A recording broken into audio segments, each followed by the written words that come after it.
Kami persilahkan Ibu Bapak calon Bupati untuk mengambil tempat semula. Kita akan masuk segmen 2. Nanti saya akan beri kesempatan untuk yel-yel. Silakan. Yel-yel dimulai dari pendukung nomor 3. Nanti nomor 3, nomor 2, nomor 1, begitu ya. Baik, kita mulai sekarang yel-yel dari pendukung nomor 3.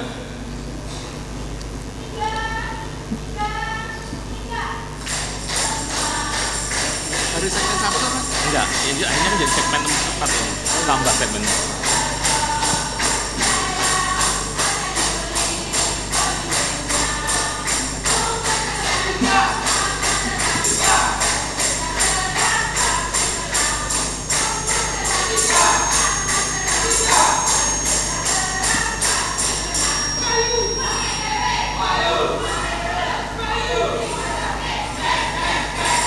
Terima kasih. Silakan pendukung nomor 1. Siap-siap pendukung nomor 2.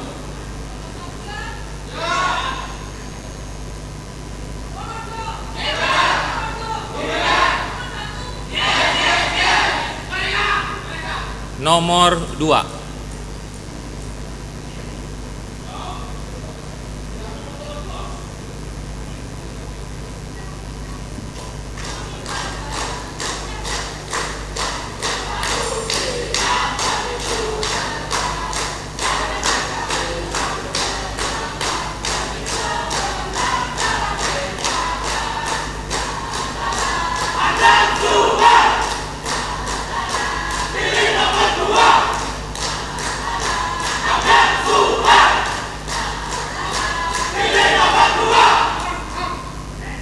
Oke, terima kasih.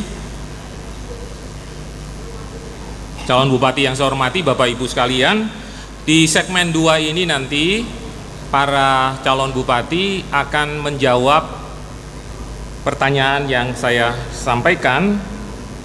Kemudian nanti rekan lain atau calon lain untuk menanggapinya.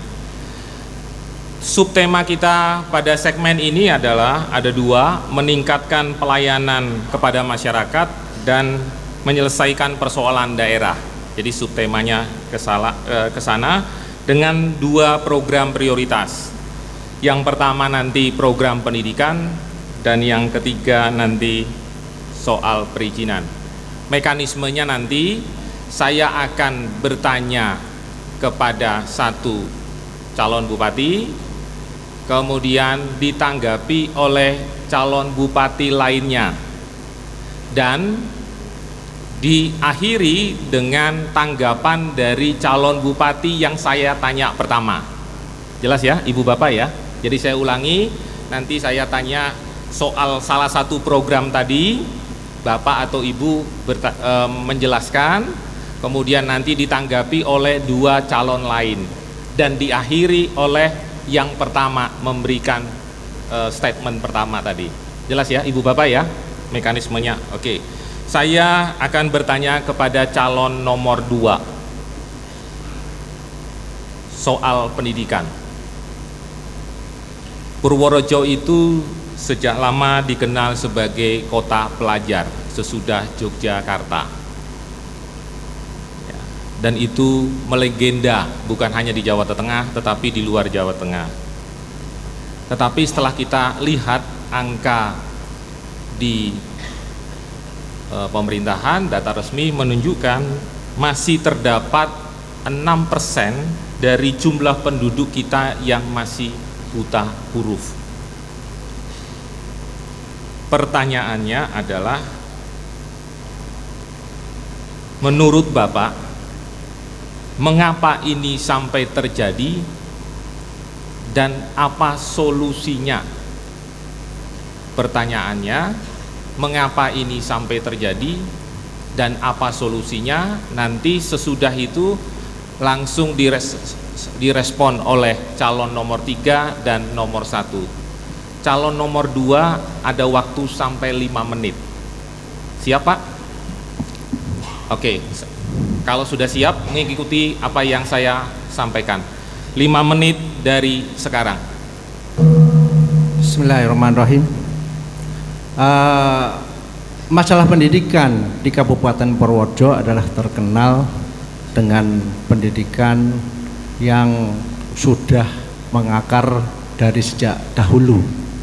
Maka dengan itu, untuk mempertahankan pendidikan supaya Kabupaten Purworejo adalah kota pelajar, nomor 1 adalah peningkatan kompetensi dari pengajar atau guru.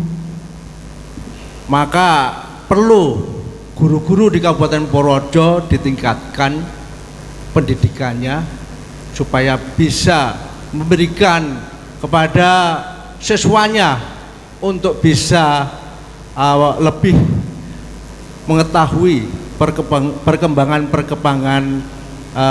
pendidikan yang diajarkan sesuai dengan strata pendidikan masing-masing, SD juga, SMP maupun SMA. Dan juga pada Undang-Undang 23 2014 bahwa SMU dan SMK adalah ditarik ke provinsi, mengakibatkan bahwa kita sebanyak kurang lebih 20.000 murid untuk bisa dididik oleh pihak guru-guru yang lebih potensial. Yang kedua, bahwa untuk menghilangkan tadi masalah buta huruf ataupun buta huruf, kami nanti di dalam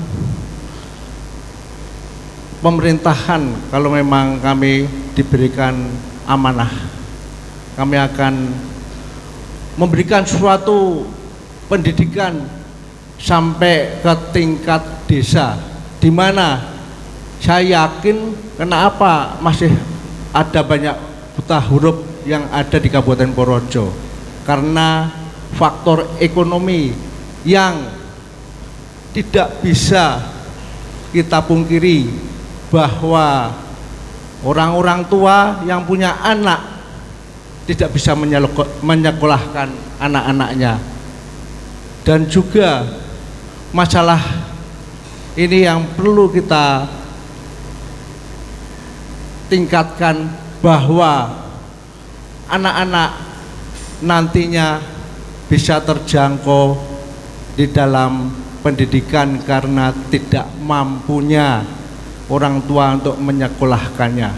Maka dengan itu, bila saya diberikan mandat untuk menjadi bupati, perlu untuk memberikan suatu lapangan pekerjaan kepada orang tua murid yang tidak mampu, diberikan suatu keahlian supaya dia bisa bekerja, bisa mencari nafkah untuk menyekolahkan anak-anak mereka ke tingkat SD, SMP, dan seterusnya.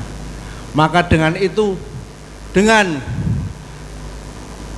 meningkatkan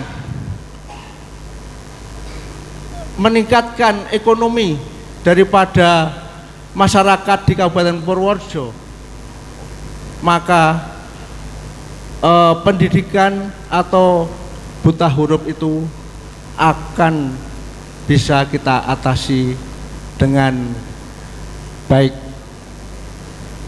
Yang pasti bahwa di sini dari masyarakat Kabupaten Purworejo ada 60-70% adalah masyarakat petani dan usaha kecil. maka kita usahakan bahwa disitulah peran dari orang tua untuk mendapatkan pekerjaan, untuk meningkatkan penghasilan, untuk bisa menyekolahkan anak-anaknya. Terima kasih. Kita beri aplaus pada kami persilahkan calon nomor 3 untuk menanggapi.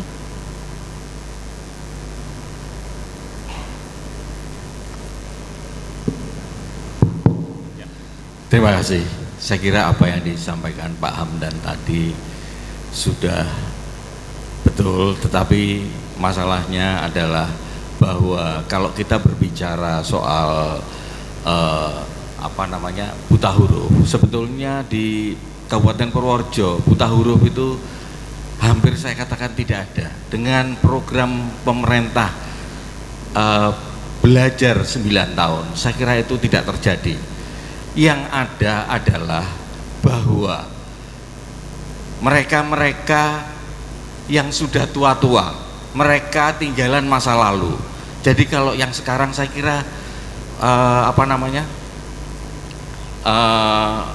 buta huruf ini tidaklah ada. Dan perlu saya garis bawahi juga bahwa memang dalam menangani persoalan ini hendaknya pemerintah juga harus segera tanggap, artinya segera memberikan stimulan terhadap warga masyarakat yang kurang mampu. Dengan 9 tahun masa belajar, saya kira ada sisi lain yang memang harus dibiayai sendiri oleh orang tua murid. Dengan meningkatkan pendapatan mereka, otomatis ini akan bisa terlalui. Purworejo kebanyakan putus sekolah ini hanya hingga SMP saja, sehingga apa yang disampaikan tadi adalah kurang, kalau menurut saya kurang tepat. Sekali lagi kurang tepat karena di Purworejo putus sekolah itu hanya SMP saja, kalau nggak salah hanya 8%. Dan ini merupakan suatu PR kita untuk bagaimana cara kita meningkatkan pendidikan di Kabupaten Purworejo. Tentunya dengan memberikan beasiswa kepada para siswa yang belajar ini, terutama siswa miskin. Ini penting artinya oleh karena sumber daya manusia di Purworejo ini sangat kita butuhkan untuk membangun Purworejo. Tetapi sayangnya bahwa Purworejo mengeluarkan sedemikian banyak biaya, tetapi daerah lain yang memanfaatkan. Itu disebabkan karena Purworejo tidak menyiapkan lapangan pekerjaan. Jika Purworejo menyiapkan lapangan pekerjaan, maka pendidikan tidak akan berakhir seperti itu.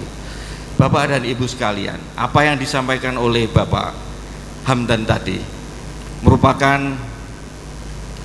PR kita bersama. PR kita bersama untuk segera menangani pendidikan ini agar Purworejo sebagai kota pelajar, saya juga tidak tahu kota pelajar ini ukurannya apa, juga saya juga tidak ngerti, tetapi konon Purworejo sebagai kota pelajar.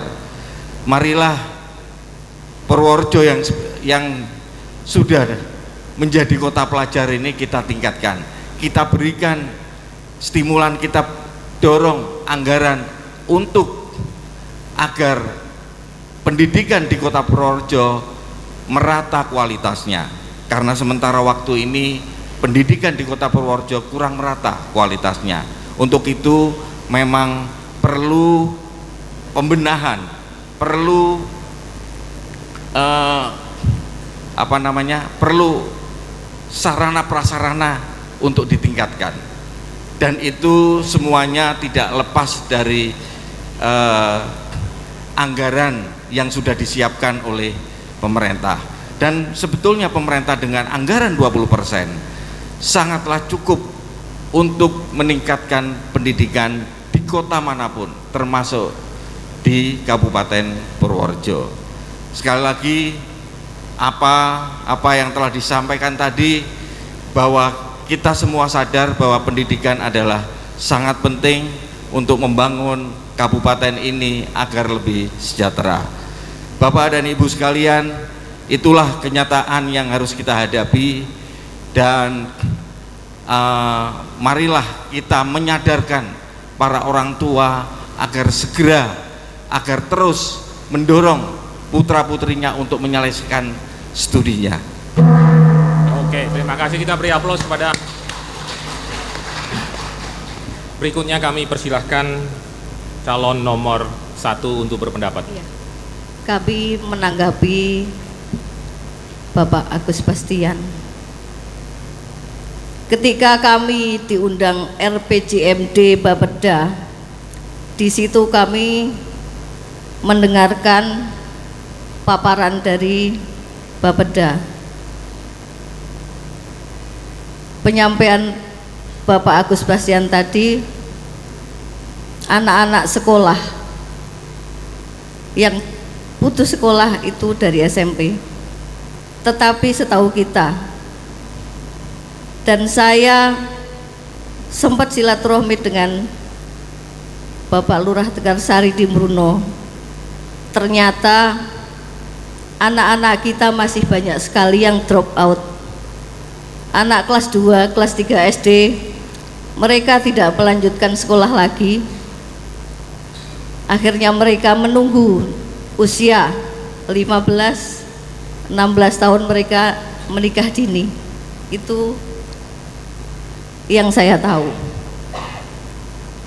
Jadi untuk program kami ke depan, bagaimana pendidikan di Kabupaten Purworejo ini supaya ditingkatkan lebih bagus lagi. Apabila kami diamanahkan sebagai Bupati Purworejo, akan memberikan tugas kepada bawahan kita, camat, yang dilanjutkan kepada para kepala desa untuk mencari anak-anak kita yang tidak mampu membiayai sekolah. Insya Allah kita siap melaksanakan tugas pendidikan untuk anak-anak kita di Kabupaten Purworejo, supaya anak-anak kita sukses menjadi sarjana yang handal.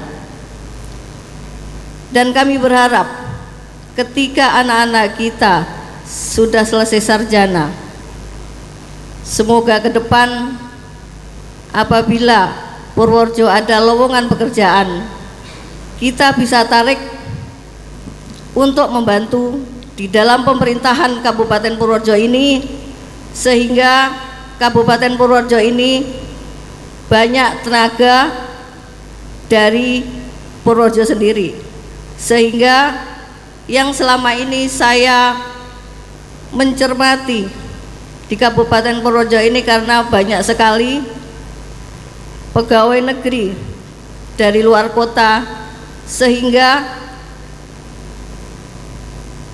mereka itu tidak memperhatikan atau kurang memperhatikan rakyat yang ada di bawah. Semoga harapan kami ke depan, kerjasama pemerintahan dengan masyarakat luas di Kabupaten Purworejo, semoga kami bisa melihat dan kita terjun langsung ke lapangan, supaya Kabupaten Purworejo ini tetap eksis, tetap menjadi kota pelajar di Indonesia khususnya. Mudah-mudahan tetap bertahan sebagai kota pelajar. Terima kasih. Oke, kita beri aplaus kepada calon nomor 1. Terima kasih. Saya beri kesempatan 1 menit untuk menanggapi dari calon nomor 2. 1 menit saja. Terima kasih. Tadi yang diberikan oleh moderator adalah pertanyaan masalah pendidikan di dalam menangani masalah buta huruf. Jadi kalau tadi Nyun Sewu, kalau nomor 3 bahwa bagaimana caranya untuk menghilangkan buta huruf tadi. Jadi kok tidak sesuai dengan pertanyaan moderator menurut saya. Yang kedua, bahwa memang betul tadi bahwa pendidikan sangat penting, sangat kita junjung tinggi, karena tanpa ilmu kita tidak akan maju. Maka dengan itu kita harus menuntut ilmu sampai ke negara Cina, kalau pepatah yang seperti dulu. Maka dengan itu kami mohon dengan sangat, jadi substansi daripada tadi pertanyaan tidak pas. Oke. Terima kasih. Terima kasih. Oke, kita beri aplaus pada 3 pasangan. Calon Bupati dan hadirin yang saya hormati, kita akan masuk ke program yang kedua, soal perizinan. Ibu, Bapak calon Bupati, masalah perizinan ini menjadi sangat penting dan ini menjadi wilayah kewenangan dari pemerintah di kabupaten, termasuk Kabupaten Purworejo dalam rangka Undang-Undang Otonomi Daerah. Idealnya soal perizinan ini kan menjadi sesuatu dorongan, bukti dari pemerintah daerah untuk mendukung proses inisiatif dari swasta untuk melakukan kegiatan perekonomian. Namun masih berkembang dalam masyarakat kita tumbuhnya stigma semacam cap bahwa perizinan itu biasanya dibuat agak sulit, meskipun pemerintah pusat berulang kali untuk melakukan pembenahan, khususnya kemudahan di perizinan. Saya akan bertanya pertama kepada calon Bupati nomor 3. Menurut Bapak, apa sebetulnya akar masalah dan bagaimana mengatasi soal pemahaman berbelit-belitnya perizinan? Nanti Bapak memulai 5 menit, kemudian nanti ditanggapi oleh Ibu nomor 1 dan Bapak nomor 2. Sesudah itu nanti diakhiri 1 menit semacam pernyataan dari pasangan nomor 3. Siap, Pak? Oke, 5 menit dari sekarang. Terima kasih. Saya kira kalau kita mau berbicara perizinan, marilah kita menghilangkan stigma lama, yaitu kalau bisa dipersulit, kenapa harus dipercepat? Ini harus dihilangkan dulu. Kemudian yang kedua, bahwa perizinan ini sebetulnya tidaklah terlalu sulit. Di kota-kota besar, ya, yang saya tahu di kota Yogyakarta, bahwa perizinan ini ditempatkan dalam 1 atap, 1 pintu. Jadi kalau kita mau mengurus izin, kita cukup dengan memasuki 1 ruangan saja. Seperti halnya ketika kita masuk ke rumah makan fast food, kita tinggal pilih mau izin apa, mau izin HO, mau izin SIUP, mau izin apa saja, mau izin IMB dan lain sebagainya. Yang penting di dalam melayani masyarakat tentunya ada 3 hal yang akan kita lakukan, yaitu pertama adalah kepastian akan persyaratan. Jadi ketika memasuki ruangan atau gedung 1 atap untuk mengurus perizinan, yang pertama kali harus kita pastikan adalah persyaratan. Persyaratannya lengkap apa enggak. Yang kedua adalah berapa biaya yang dikeluarkan. Yang ketiga adalah soal kepastian waktu. Jangan sampai mengurus izin kemudian lama sekali nggak jadi-jadi. Ini juga jadi permasalahan karena pengusaha itu kan nggak mau repot. Kalau perlu selesaikan secara adat. Ini pengusaha, ya. tetapi saya berharap dengan pelayanan yang baik terhadap masyarakat, maka pemerintah, jika kami diberi amanah, maka kami ingin membuat ini menjadi satu atap, satu pintu, sehingga di dalam pengawasannya, di dalam pengelolaannya akan lebih mudah kita awasi. Bapak dan Ibu sekalian, perizinan ini memang tidaklah sulit sebetulnya jika kita mau, tetapi kan banyak keinginan-keinginan lain yang secara tidak transparan, dan saya berharap perizinan yang akan datang adalah transparan dan akuntabel. Maksudnya transparan adalah bisa diakses di mana saja. Kalau perlu izin itu tidak usah datang ke kantor, izin itu langsung dengan membuka internet, itu sudah dilakukan di mana-mana, ya tidak usah di luar negeri, tetapi di dalam negeri pun sudah banyak yang melakukan. Kabupaten-kabupaten di seluruh Indonesia juga sudah melakukan itu, ya, kebanyakan, termasuk Yogyakarta yang saya tahu. Dan untuk itu maka tidak diperlukan tatap muka, karena dengan tatap muka ini menjadi suatu persoalan tersendiri. Ketika pengusaha mengajukan izin atau siapapun mengajukan izin hanya melalui internet, maka di situ jawabannya cuman sesuai tidak dengan persyaratannya, biayanya sudah tercantum, tinggal ke kas negara. Kemudian berapa lama yang akan izin itu akan selesai, itu sudah diketahui. Nah, dengan demikian maka penting artinya bahwa menjadikan perizinan ini menjadi pelayanan satu atap. Bapak dan Ibu sekalian, memang ini tidaklah mudah, tetapi marilah kita bersama-sama seluruh komponen birokrasi untuk melakukan ini dengan sadar bahwa kita harus melayani publik dengan baik.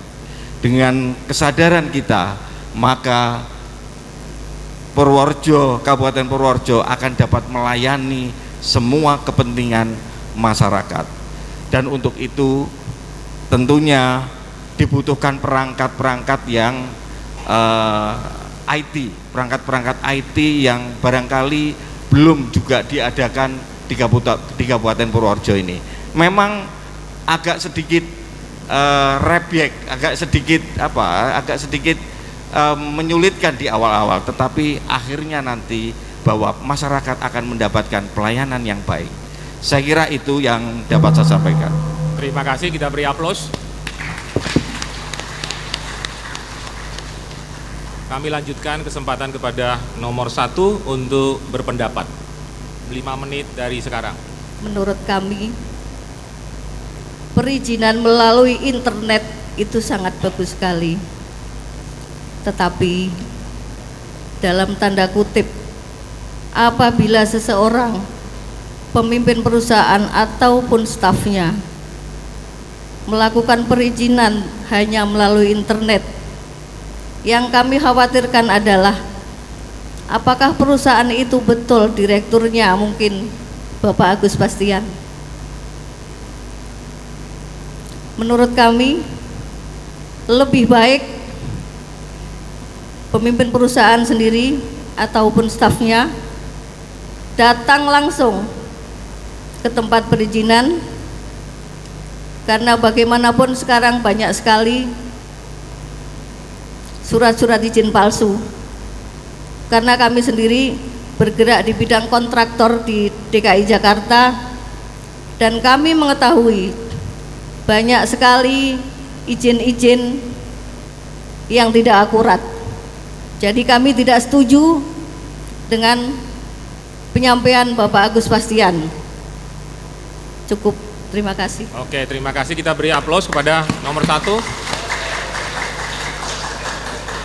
Sekarang kami beri kesempatan kepada nomor 2. Silahkan, 5 menit dari sekarang. Bismillahirrahmanirrahim.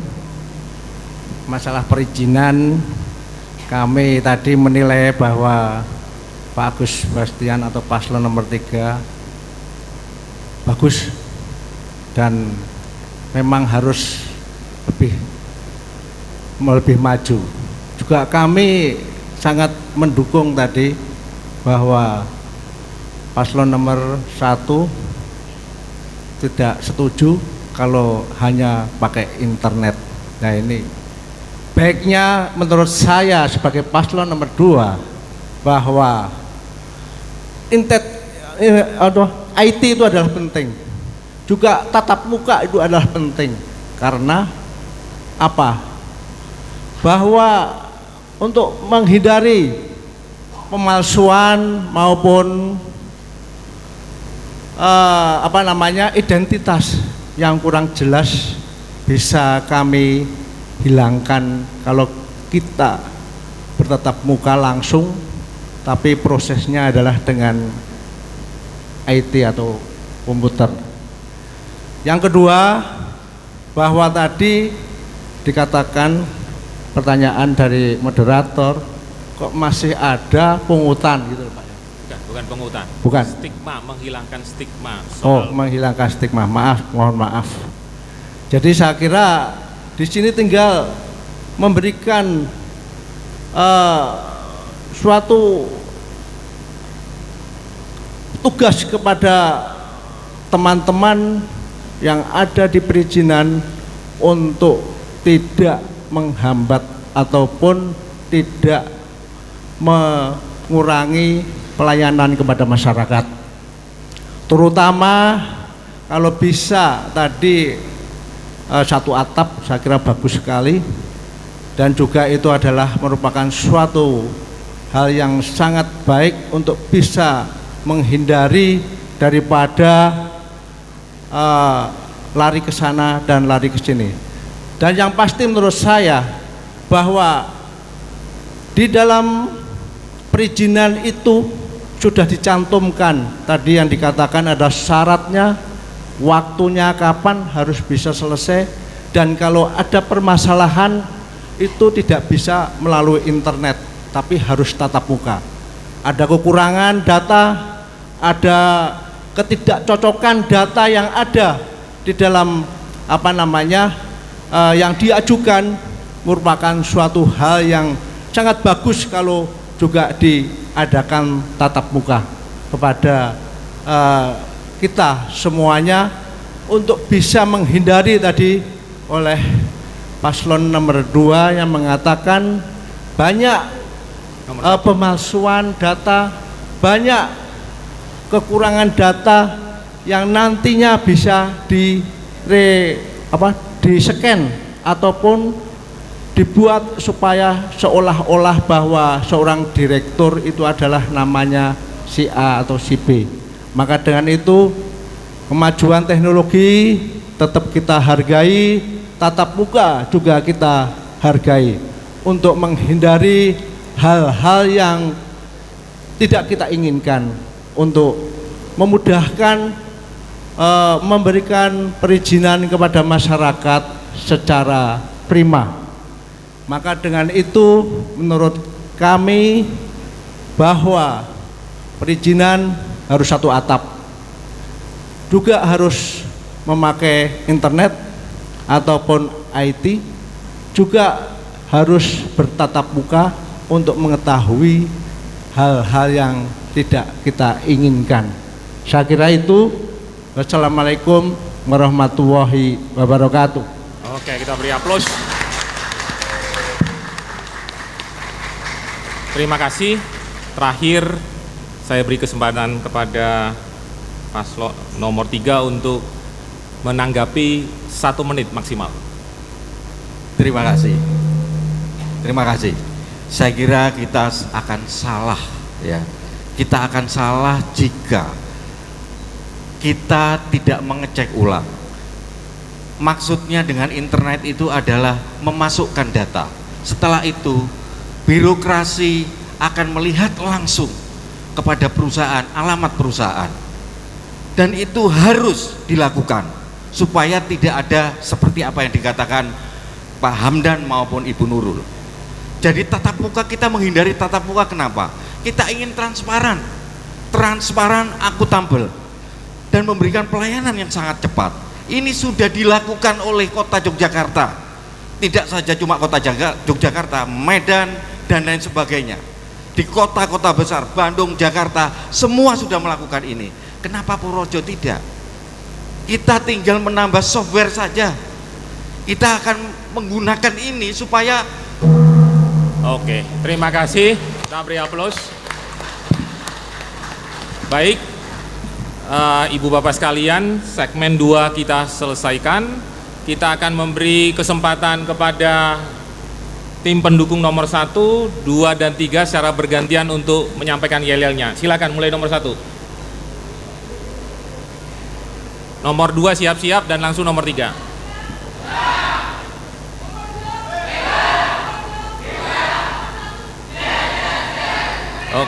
Oke, langsung yel dari nomor 2.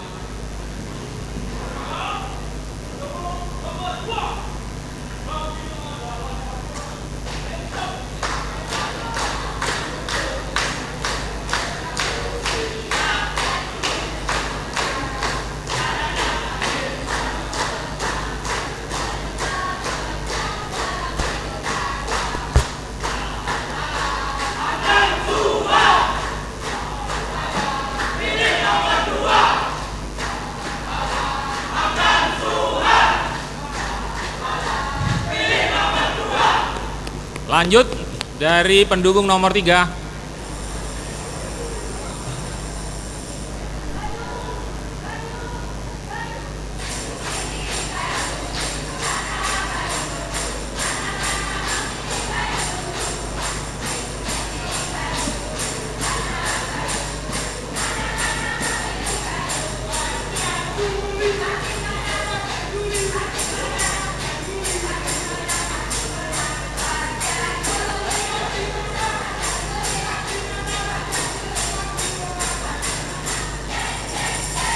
Oke, terima kasih. Kita beri aplaus pada kita sendiri. Baik, Ibu Bapak sekalian, kita akan istirahat jeda 5 menit. Kami persilahkan Ibu Bapak untuk kembali ke tempat istirahat. Kami persilahkan rekan-rekan akustik. Oke. Assalamualaikum warahmatullahi wabarakatuh. Kita membawakan lagu kita sendiri, ciptaan dari teman kita di atas, Mas Anjar. Tapi berhubung kuota kursinya ini terbatas, jadi kita saling menyanyikan lagu teman sendiri. Dia juga segrup sama kita. Lagu ini tentang pemimpin yang ingin naik gaji dan lain sebagainya, tapi pekerjaannya tidak pernah selesai. Semoga bisa menikmati. Teklak tekluk.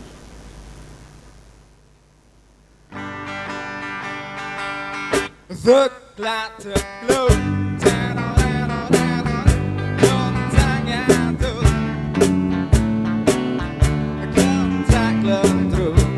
Kerjaane namung turu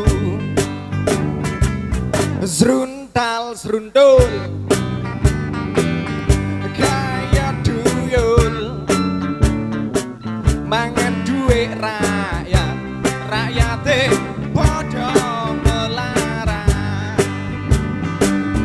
kaya ngono kok delok gadung baru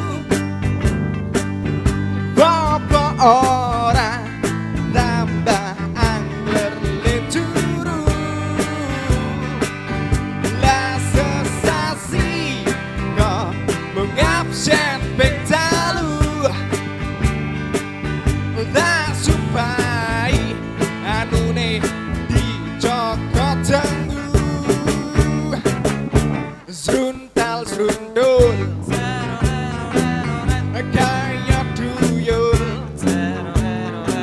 mangan duit rakyat, rakyate padha melarat swara rakyat bono ning ilat ne pemilu lagi padha semangat gembar ngalor ngidul gembar janji tak supai anune ora iso tangi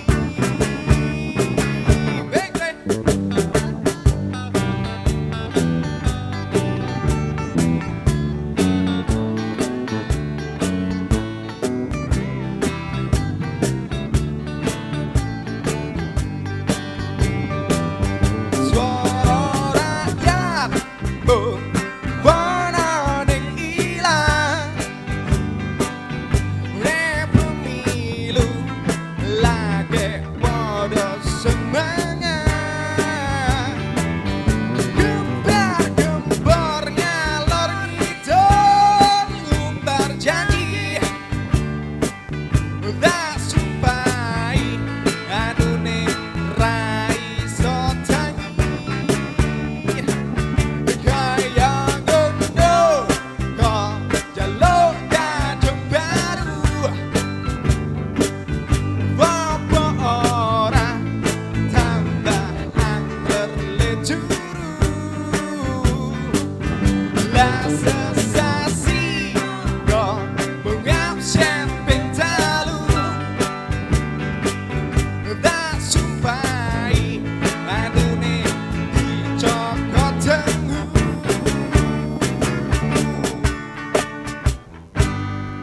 Oke.